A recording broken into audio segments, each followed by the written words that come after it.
I'm back. Girl. All right, y'all. Welcome back to another episode of DropNGoMoms, where we drop them kids off and go. I'm Ty. This is Ashley. That's me. I'm not as good today because I'm. I know. I hear it all up in here, It's girl. all up in there. It's all up I'll in do here. my best. Girl, this weekend, I watched this Netflix documentary about these TikTok dancers in a cult. The dance cult. The 7 millimeter, 7. I think it's called Dance with the Devil. Oh, Dance with the Devil. Have you ever danced with the devil in the pale moonlight? Hell no. Girl, I watched this documentary. I watched all 3 episodes of it. And basically it's just about a dancing duo, sister and sister team. They were dancers from when they were young. They grew up dancing. Yes. They moved out to LA together to pursue their dancing career. They used to make a bunch of TikTok videos. They went viral on TikTok together as sisters.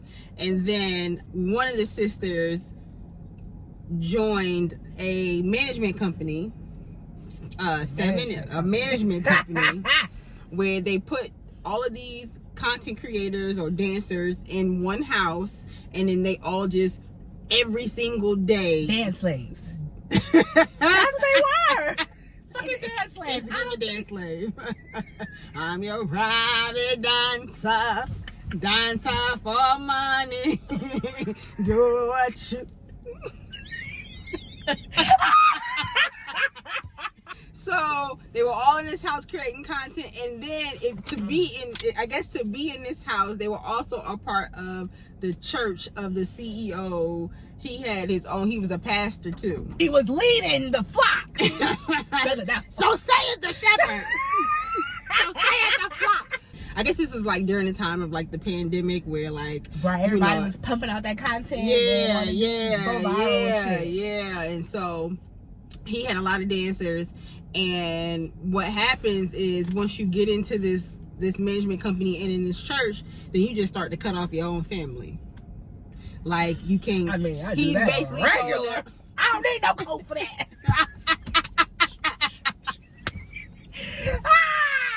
So basically, he's saying like, you gotta dial in to what you're doing and cut off your family. So the girl, one of the sisters, basically kind of like went all in, while the other one was like, hell no. Yeah. Like, this shit a little crazy up here. Yeah. So she went back home, because girl, they from around your way.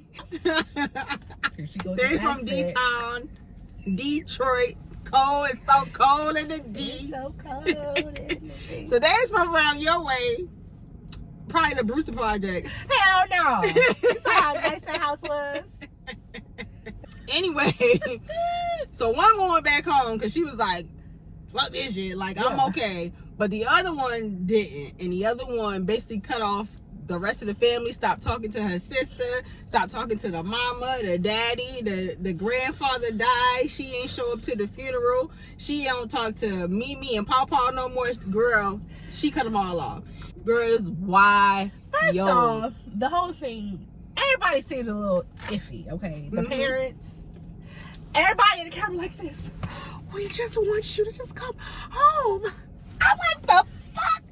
You don't sound distressed. Let my baby be the goddamn distress. They did it. They was all in the camera like, yeah, so that's distress. They was smiling and all of that. No, I think listen, this is what I think. Now, mind you, the parents used to, since they were little. Yeah, they had to record it out. Every goddamn time, right? Do that dance. Yeah. I feel like the sister was jealous. Of what? They were both famous. Yeah, but now she ain't getting TikTok famous. She ain't getting that money like she used to. The other sisters still dance. Ain't nobody trying to. Don't nobody want to see you, Otis. Don't nobody want to see her. Ain't nobody gonna see you, Otis. They was good as a duo. Now the other sister over here doing her thing and you up here. Girl. That's because she didn't want to do her thing. The sister that left, she didn't want to do her thing in the cold. She wasn't about all that. She wanted to do their thing, be free. the other sister ain't free. So they say, because it's one part where the other sister that's in the cult got on TikTok and was like, "Oh, these people lying." Yeah, that's what I'm saying. I ain't nothing wrong with me. I'm okay. Matter of fact, here go a little 2-step. But my thing is this, right? I'm gonna tell you, I think it is cultish. I ain't even gonna lie, because them people take their money. Right, they got access to their bank accounts. Like, I'm not giving nobody access to my bank account. It's a management company. No, your bank account though. You go to work? Does your job got access to your bank account other than to deposit? And they ain't taking shit out. Okay, that's what I'm saying. Well, they taking it out. What I'm saying is, I kind of do feel like it is a cult, but I can also see how people would think it's not a cult. Like you. I don't think it's a cult. You don't think it's a cult? You think she just grown and don't want to have nothing to do with her family anymore? She likes where she at. She feel like, this is the best way for her to live out her dream, her passion. There's no gun to her head. Okay, so let me ask you a question. How would you feel if your baby, when she got older, she's an adult, she's grown, and she moved to another city across the country and just completely cuts you off? And don't say nothing else to you? How would you feel? I would probably hunt her the fuck down. That's what they doing. But this is what you have to understand. Everyone has free will. And if you love Nan so much where you can't think and be like, what? Because I know Natalie would not have been cut off. I was like, what the fuck you mean I gotta cut my mother off? So there's reasons why people get caught up and stuff like that. It's emotional. I'm not nobody's therapist. I ain't trying to be nobody's therapist, baby. I got my own problems. I got more issues than Vogue, okay? But people get caught up for different reasons. Some people are looking for a family. Some people are looking for acceptance. True. Some people are looking for whatever it is that they're looking for. Right. And so that kind of stuff, I don't want to say that they was looking for a cult, but just sometimes you don't even know you're in something, and then all of a sudden you look up and you're like, oh shit. People are addicted to fame, so they were looking for ways to fuel that addiction of, I want to be famous. I wanna be famous. Okay, or the other sisters. It was more. Well, see, those sisters weren't dancing sisters. Exactly. The thing is, they had more of an emotional attachment to the church, right? They didn't have a family, right? So they made them feel welcome, made them feel loved, or whatever. So I understand that aspect. They get you in a way where you feel where you're vulnerable, right? Mm-hmm. These people are going out searching for ways to be fucking famous. Like, you that addicted to fame? No, there's people out there. Yeah, there's people out there that's addicted to fame, and I'm not even gonna lie. I kind of agree with you that when you want that fame, there's a lot of people that will do anything for it. Exactly. And then we see it every day on the news. You understand what I'm saying? We see it with the people that's in court now, famous celebrities in court. You got Diddy, you got Weinstein. Even when I saw the little girl that used to dance with Missy Elliott back in the day, she got a little YouTube channel. She's talking about kids in the street. So if y'all ain't never seen that, I can't think of her name right now, but just look at the little girl that used to dance with Missy back in the day. In those videos, she has her own YouTube series where she goes over children coming up in Hollywood in the industry. But I digress. That Netflix documentary, it kind of put me on alarm, just because, you know, we have dancing daughters, and I just always want her. I wouldn't want her in that situation. I don't ever want to necessarily be cut off from her. Right. And yeah, it could be like just from a mom standpoint, I can see why that family is going to the lengths that they're going to get their daughter back. And I think they got her back in some type of capacity, but they can't speak to her about the other stuff. She comes around now and then, but you just can't say shit about her business. Yeah. Ooh, so Ashley, what we got today on the Scrolls and Trolls?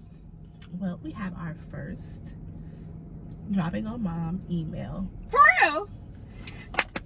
Okay, we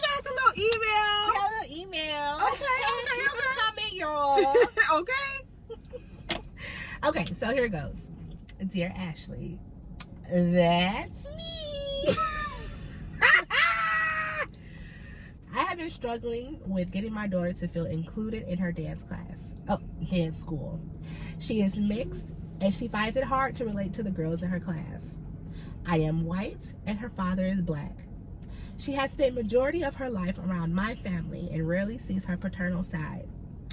I've noticed that she tries, but she feels out of place with the other girls when the other girls are grouped together and socializing. I try my best to keep her culturally aware of who she is. What are some tips to help her break out of this shell? I feel like I'm doing my best, but I don't want her to feel like she has to be in the in crowd. Oh, so the daughter's feeling left out at the dance school. Yes. And the mom thinks it's because of her being mixed.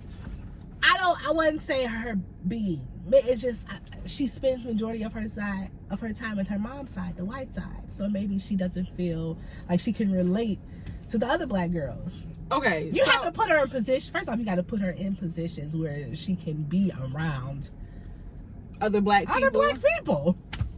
It's not her in the school being around other black girls. Outside of that, she needs to be involved, like be in that thing. She needs. Well, I would like to know what she said. She tried to, keep her culturally aware. I would like to know. I mean, what's she doing? Letting the baby watch Roots? I'm just asking. I don't know. I don't know her methods. What's the methods of? Maybe she listens to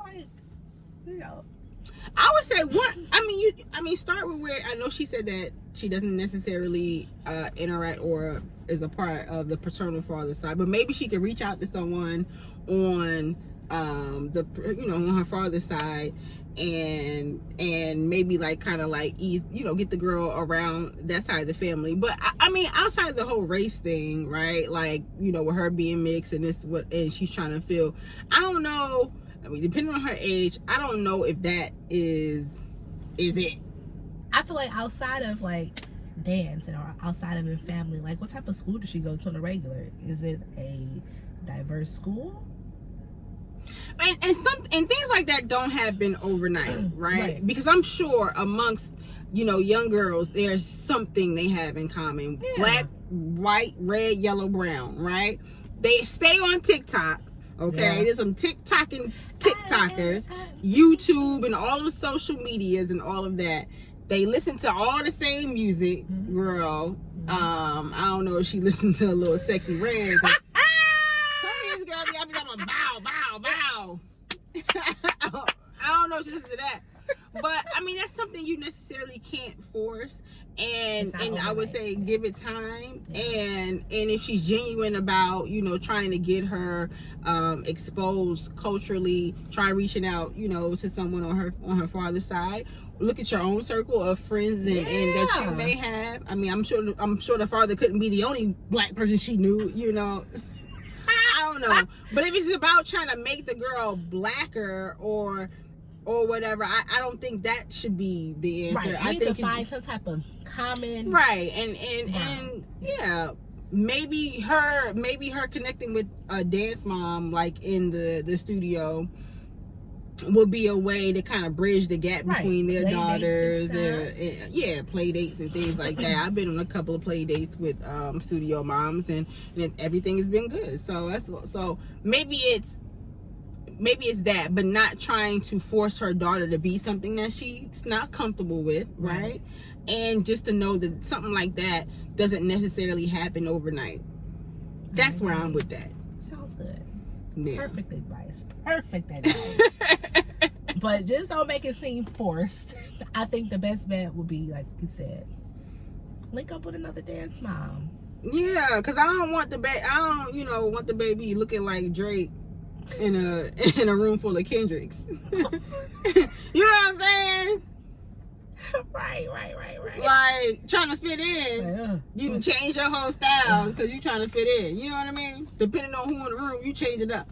I don't want that. Just let things happen naturally. It's not gonna happen overnight. They already have something in common. They dance. Right? So they dance. They have something in common already. And among all the other things that teenage girls have in common, no matter what their race are, just like, you know, don't necessarily try too hard either. She does not have to be in the in crowd. She doesn't have to be, she just needs to be comfortable. Comfortable. Maybe and with your mama forcing it, and then maybe the girls and you trying to use all the tactics and techniques that your mama giving you, and they looking at you like you a weirdo, because they like, girl, this is like your mama trying too hard. This is 2024 and you coming in here with your 1970s, 1980s tactics. No, girl, don't nobody play Atari no more. She got a brick phone, you know what I'm saying? Right. So like, let you know, just give it time. Once they get dancing together over time, you know, we see it all the time in studios. These girls, they click up. Yeah, they click up, do. And depending on the year and what classes they're taking, you know what I mean. And then the next year they switch up because they in different classes with different people, and now they the best of friends. You know what I'm saying? So just, you know, take your time with it. Do what your daughter feels comfortable doing. Don't force her. It'll come. Spoken from the grades. You know, I tried because I had some other words for that shit. No, I didn't. Just play, girl. All right, Ashley, girl. Well, it's about that time again. Time to get these kids. Whew. All right, so we appreciate y'all coming to another episode of Drop and Go Moms, where we drop those kids off and go.